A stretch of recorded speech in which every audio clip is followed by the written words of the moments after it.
Nobody in a million years would have thought that that day would have turned out as bad as it did. And I yelled to my daughter that we needed to go and we needed to go now. And so we locked the door and we left, and not ever thinking we would never return. Well, here we are leaving the roundabout.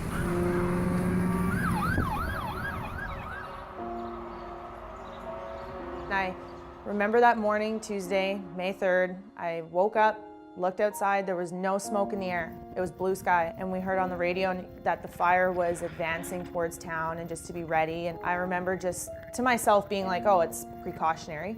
30 minutes later, I hear that Abisan, where we live, is getting evacuated. And I just remember the sky was something I'd never could have imagined. Sorry, makes me emotional. Yeah, the sky was something it was like hell. Seriously, it was like driving into hell. It was like 10 minutes increments of things happening. It was like Thickwood got evacuated, then Abisan, Beacon Hill, you know, Gregoire, all parts of town. And finally it was like, everybody needs to leave. Everybody get out, right? So we were waiting, and I remember standing on the side of the road, and I didn't know what to do. I was pacing and I was watching the forest because you could literally see the fire licking the trees. At that point, I remember saying to my dad, nobody's gonna get out. That's what I thought. I honest to God thought that we were losing our city. And I said it to my dad, our home is gone. There's not gonna be anything to come back to.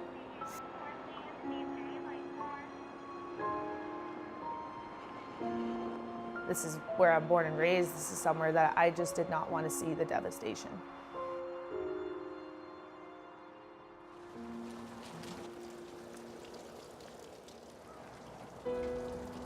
I can't even explain the devastation that we saw. Just seeing all the rubble and knowing that's people's homes and that's people's lives, and then to see our own house. Yeah, that was one of the hardest things to do. There was never a time where I ever thought I wouldn't return to Fort McMurray. I wanted to get home. I wanted to just start our life. I wanted to get the rebuild on, and you know, I'm very grateful that we were able to start rebuilding when we did. We're looking at June, hopefully, to be going home. The siding is all done, the drywall is all done on the inside. I am excited. It's gonna be awesome. It looks so good. I feel like the foyer looks so much bigger. I love it. But I mean, Tyler's family and his mother and father lost their place in Beacon Hill. And it's bittersweet because I love to talk to them about our rebuild, but at the same time, they haven't been able to get in and rebuild yet. It definitely, you can feel the tension, 100%. It's quite the mess. Well, they're supposed to start this week. The backhoe's here, so. Some days it is hard to see people continuing on, moving into their homes when we haven't even started. But as we stand here, I just try to visualize our new home with the green grass.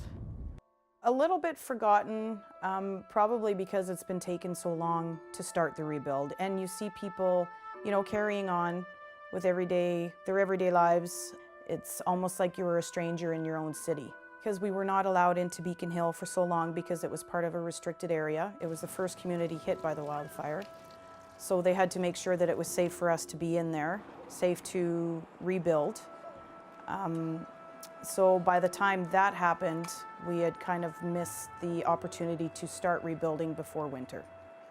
Hopefully this week they'll be rebuilding or starting to do the foundation. And then hopefully we'll be in our home by November. What floor is this first? This is the second floor. Okay. Is that the master bedroom? Yes, that's the master bedroom. And that's the ensuite. There's your shower, and you're gonna have a walk-in closet. You finally get a walk-in closet. Mm-hmm. Okay, we lived in Boyle from the day of the evacuation till the middle of August.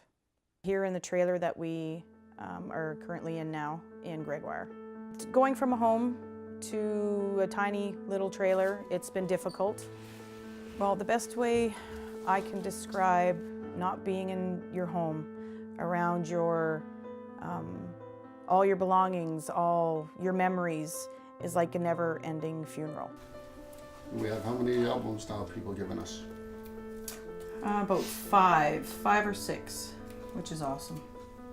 I can't look around and look at my kitchen table and picture my kids growing up there, or look around and see their pictures that were hanging on the walls, their handprints, any of their childhood things. I can't get back. Oh, look at our backyard, the back of the house. We've got lots done. We've got, like, the wedding bands are bought. I'm kind of like that OCD where I need to have it written down, then check it off as I go. We contacted the florist. We have the venue picked, obviously, which is huge. At first, we were kind of thinking maybe we'll postpone the wedding. But then in the end, we said, no, this is something everybody can look forward to. This is a light at the end of the tunnel. We have something to look forward to. My son and his fiance will be moving in the end of June, hopefully into their home just before the wedding, and then we'll be moving in after the wedding. There was some positive outcomes from the fire. It really taught myself and my fiance what we can go through together. It's really just shown the sense of community in our community. You want to be a lot nicer, you want to, help people more. What we've experienced in the last year has it's a lot. Every emotion you can think of, the emotions are still there. The outpour of support for Fort McMurray was unbelievable. Very humbling. We've always been on the giving end, never had to be on the receiving end. With our story and the experience coming out of the fire, the main thing that I can say to people is just to not take anything for granted. Yes, we lost our house that day and we lost all of our things in it, but everybody in our family made it out alive. It just shows you that you have to take life one day at a time, and you really have to enjoy it because you don't know when it's going to be gone.